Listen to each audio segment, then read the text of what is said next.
назад утринска програма Добро утро секој утро на телевизија Алфа. Најавивме дека имаме интересен разговор, можеби во овие пролетни месеци, актуелна тема. Затоа ќе добиеме стручно мислење секако од доктор Наташа Чучкова-Никчевска, специјалист педијатар, гастроентерохепатолог, а темата ни е цревни инфекции кај децата. Добро утро и добро дојдовте во студиото на телевизија Алфа. Добро утро, ви благодарам за поканата. Да, самите кажувате како педијатар дека во овие пролетни месеци е доста актуелна оваа тема, како стручно лице секако за цревни инфекции кај децата, па за почеток ете да кажеме за сите оние што во моментов не гледаат на телевизија Алфа, кои се најпрво симптомите кај децата, како да ги распознаат дека станува збор за всушност цревна инфекција кај нивното дете. Така, во пролетниот и летниот период е доста погодно време за развој на тие цревни инфекции, поради тоа што температурите растат и храната стои на отворено, водата почесто се загадува, па и тие трансмисијата на бактериите, вирусите и паразитите е по-лесна, така да доаѓа до појава на добро познати симптоми на населението, како појава на температура, диареја, повраќање, малаксаност, губење на апетит, изнемоштеност и така натаму. Тоа се најчестите симптоми, да, на цревните инфекции. Но има и понатаму, нели, како да распознаат дека станува збор конкретно за цревна инфекција, затоа што кога ќе кажеме температура, и сега не се знаат што боледува детето, за да не ги паничиме сега родителите. Секако да температурата е еден одбранен механизам што се јавува кај други болести, не се јавува само кај цревните инфекции. Доминантно кај цревните инфекции се оние диареи, односно проливите и повраќањата, мачнината во стомакот, изнемоштеноста и губитокот на апетитот. Така. Кога во ова време на пандемија, секако затоа што првиот индикатор за коронавирус ни е високата температура, па токму затоа велам да не ги сплашиме родителите дека можеби станува збор за цревна инфекција кај нивното дете. Можност за гледачите на телевизија Алфа да се јавите директно во етерот и да поставите прашање до докторката педијатар Наташа Чучкова и да слушнете стручен совет. Можеби имате вие дополнително прашање, можеби вашето дете во моментов не знаете што мачи, па да ги откриеме секако мислењата и стручните совети од докторката од Аџибадем Систина. Што ги предизвикува цревните инфекции? Кажавме контаминирана храна, но со оглед на температурната разлика во моментов немаме никои повисоки температури, во овој период од годината малку несоодветно, нестандардно, па како да ги препознаеме? Што во ова време реално што ги предизвикува? Генерално предизвикувачи на цревните инфекции најчесто се вирусите, значи некаде 75% од цревните инфекции се должат на вирусна етиологија. Вирусите како најчест предизвикувач е ротавирусот, дури и 37% од сите смртни случаи на деца од диареја, од губиток на течност и од повраќање цревни инфекции се должи на ротавирозата. За среќа тој е почест во зимските периоди, кога е поладно времето, потоа тука се вирусите од типот на ксаки и другите вируси. Карактеристика на вирусните инфекции дека тие доаѓа до една експлозивна водена диареја, нагло, од полно здравје. Детенцето е изнемоштено, губи течности и првично се базираме во третманот на цревните инфекции од вирусно потекло кон надокнадување на губитокот на течности што е предизвикан од диарејата или повраќањето. На второ место како предизвикувачи на цревните инфекции се бактериските инфекции од типот на салмонела, шигела, кампилобактер, јерсинија и така натаму. Тие се должат на една секреторна диареја, односно нивниот продромален период е малку подолг, некаде 12 часа, 24 часа, одат со температура неретко, со зголемени лимфни жлезди во стомакот, со слузави столици, експлозивни, некогаш дури и крвави столици, повраќање и температура, нели кажавме, и може да предизвикаат диареја и повраќање и секако и паразитарните инфекции од типот на ентоамеба, кој што дава една крвава столица, слузава, од и другите паразитарни лекувања. Меѓутоа, генерално, на тоа што како да ги препознаат родителите, не би можеле на своја рака да препознаат дали се работи за вирусна, бактеријска или паразитарна инфекција или троењата со храна, се ако тоа е оменели. Токму затоа е следното прашање, кој е индикатор за да поставите вистинската дијагноза? Секако индикатор за дијагнозата е еден преглед, нели од самото искуство на докторот, веќе знаеме на каде да се фокусираме и во анамнезата што ја добиваме од родителите или ако е повозрасно дете, знаеме какви испитувања треба да направиме. Третманот на цревните инфекции првично не се разликува воопшто дали се работи за вирусна, бактеријска, паразитарна етиологија или некаков друг тип на предизвикувач на цревните инфекции. Најбитно ни е да го надокнадиме губитокот на течности кои што дечињата ги имаат во овие акутни епизоди на диареја, на повраќање.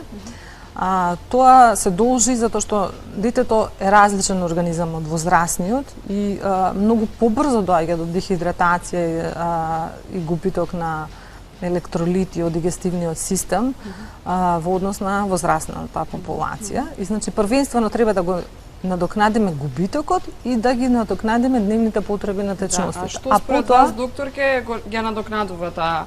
Дали електролити, чај или вода? Што е најдобро? Најдобро е да се дадат електролитни раствори со хипоосмоларна содржина.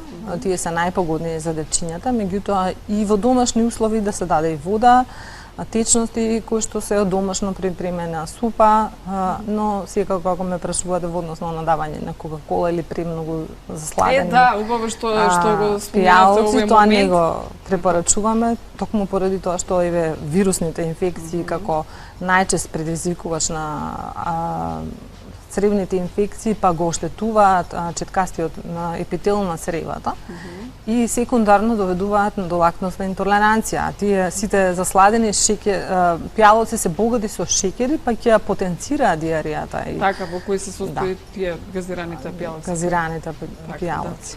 За сите ни шеќери не е добра варијанта за да се лечат не е добра ни за лечење, нити за исхрана, нити во секојдневната пракса на децата. Не се советува давање на напитоци кои што имаат многу шеќери во нив. Да, уште еднаш потсетување до гледачите на Добро утро секоја утро и на телевизија Алфа дека имате можност да се јавите директно во програмата и да поставите прашање до докторот од Аџи Бадем Систина, доктор Наташа Чучкова-Ничевска, специјалист педијатар. Тука се стручните совети токму од неа за денешната тема цревни инфекции кај децата. Кажавме да внимаваат, односно да не дехидрира детето, како да превенираат ете? Значи, препораките од Светската здравствена организација, од Сдруженијето за европска гастроентерохепатологија и сите наси стручни препораки се должат на тоа дека во моментот детето кога ќе почне да повреќа или има диареја, може би да се одложи рехидрацијата, но во првиот момент кога ќе може да се воспостави перорална рехидратација, да се започне со истата. Со тоа што се оди со тип на рехидрација преку уста, во тие првите два степени на дехидрација, клинички ги разликуваме на лесен степен на дехидратација, умерен и на тешок.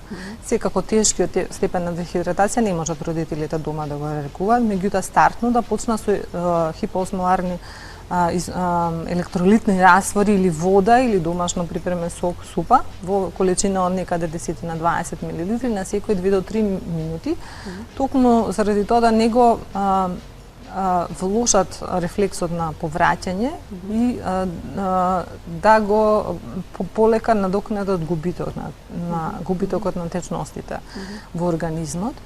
Во овој период на дечињата има нормално послаб апетит.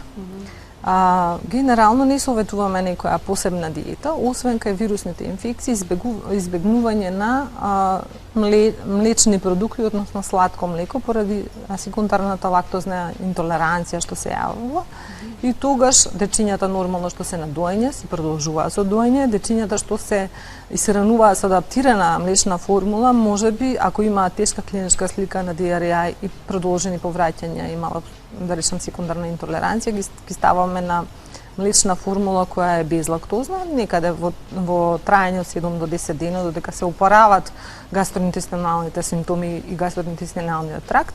А сите останати, значи им советуваме исхрана од најнормален тип и секако во тој период кога дечињата се болни и не може со сила да јадат. Најбитно е да пијат, да се рехидрираат, а потоа ќе настапи оној период на исхрана ред. Да, најчесто како што сум, нели јас сум била некогаш дете, двупеки чај било единственото што во моментите на тие неколку денови додека трае самото опоравување на телото, дали е добра ета храна за да не како тоа се индивидуално, кога нема апетит и не може многу да јаде. Битно е да надокнади течности, а кога ќе помине болеста, ќе почне регуларната исхрана. Не треба никаков тип на исхрана да му се ускрати.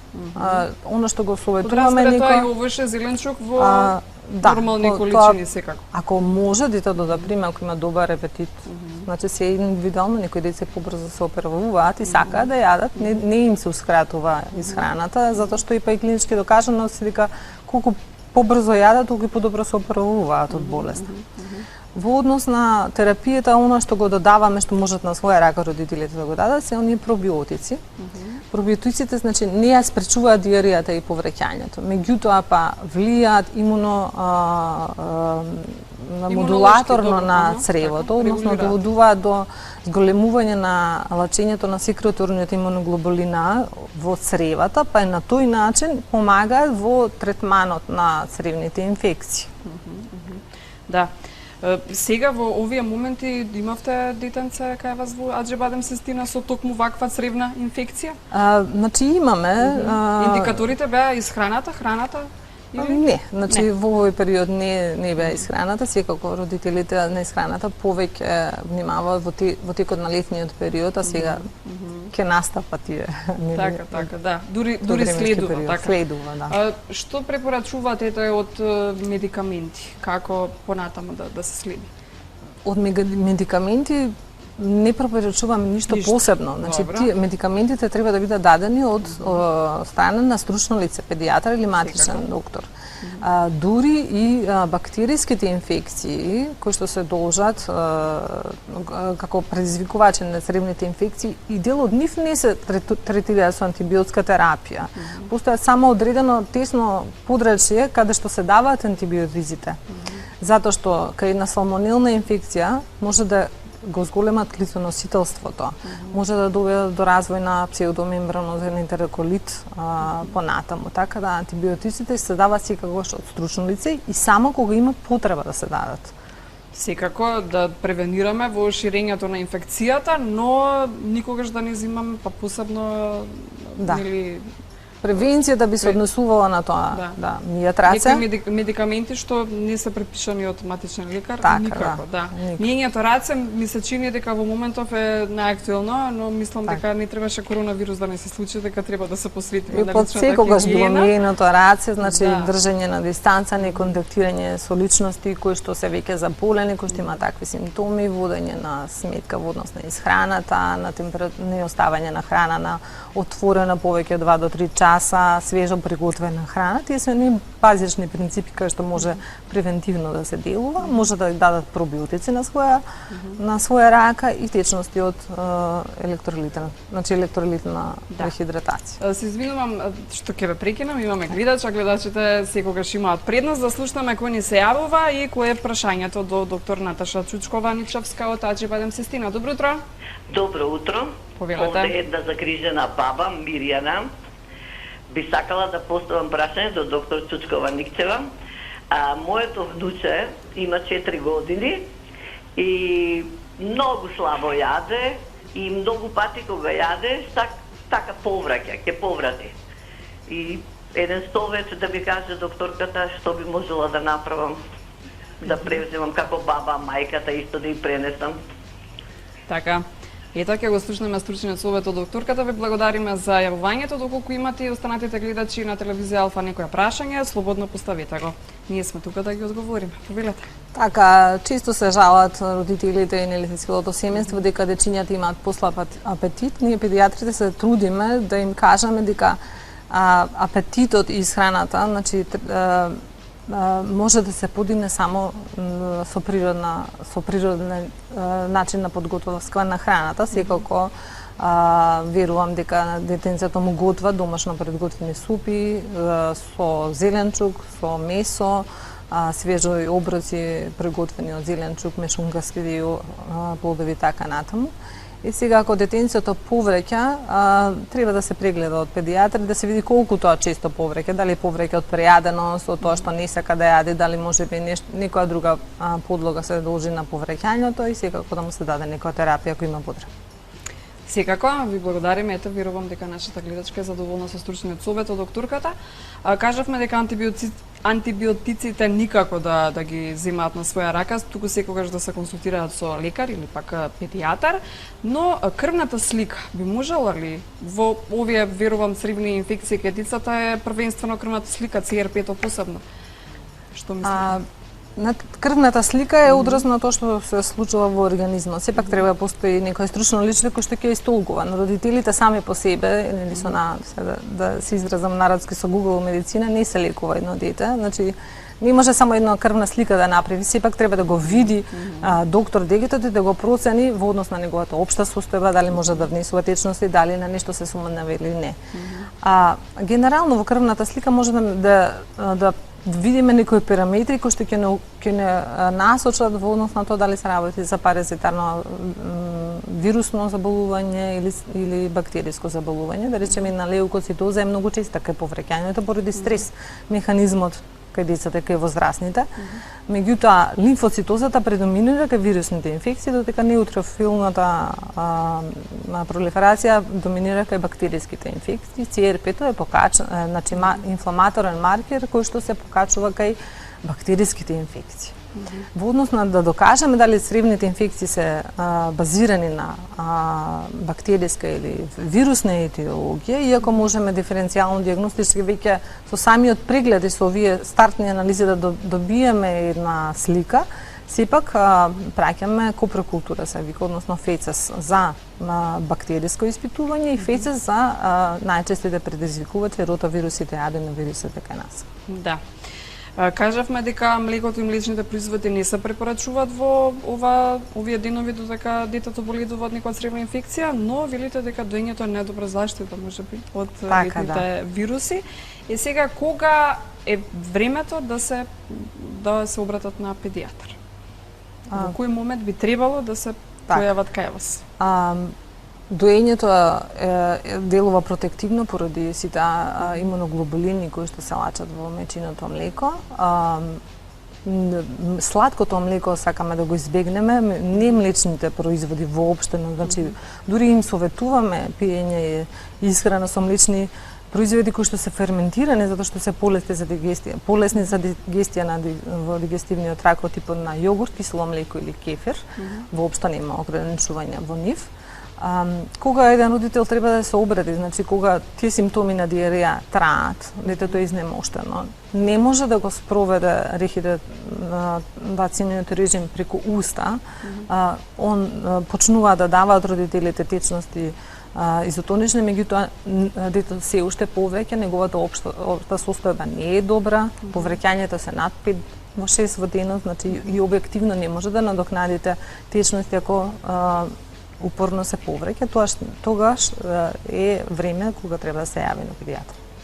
Да, и уште еднаш да повториме како закружување на ова ваше денешно гостување и стручните совети, одморот исто така е дел од делотворноста, да речам, за цревните инфекции кај децата. Пробиотиците се исто така многу важни, течностите и секако да се консултираат со стручни лица, апсолутно.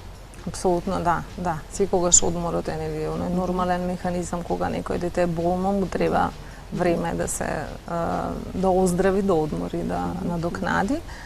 Сите овие кажани препораки може слободно на своја рака да ги применуваат, меѓутоа се понатаму треба да остават професионалец да се грижи за здравјето на нивното дете. Секако дека е така, стручните совети ги имаме секој четврток од Аџибадем Систина и почитуваните секако доктори од таму. За денеска тема е цревни инфекции кај децата. Доктор Наташа Ќучкова-Ничевска, специјалист педијатар, ви благодарам за гостувањето и вашите стручни совети кои имавте да ги споделите заедно со нас. Ви благодарам и јас вас за поканата и поздрав до сите гледачи.